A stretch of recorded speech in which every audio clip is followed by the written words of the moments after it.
Dobré, já vás vítám dnešního let's play na Amnesia part 1.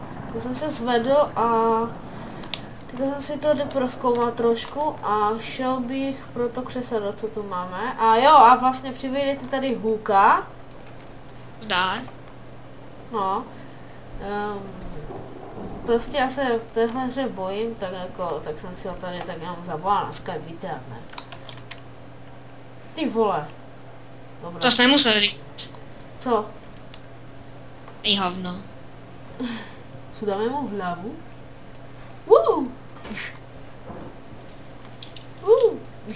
Jsi hluchý, tak smůlu. Ale teďka se otevřou ty dveře. Do prdele. Šít, já potřebuju baterku. Hej!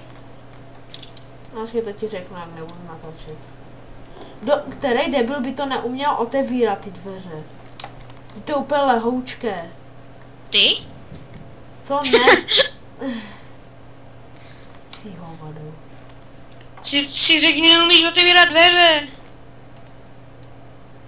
Asi. Počkej, není to nějaký klíč nebo co? Ne. Ne. No Tak nic to... nemůže.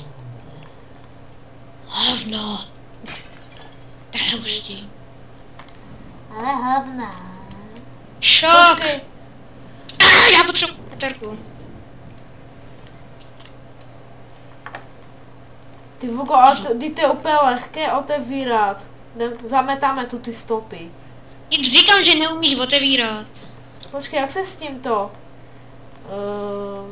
Jak se otvírat dveře? Ne. Jak se s tím Já otáčí? jdu hledat baterku v Dead Islandu. Možná na to natočím display. Možná. Teďka bude určitě nějaká halucinace. Jo, tvé, já se takhle v Amnésii normálně otočil tam zombík, ne, zdrhnul jsem v rohu, jsem v prdeli a najednou přijde, byla to jenom haluška.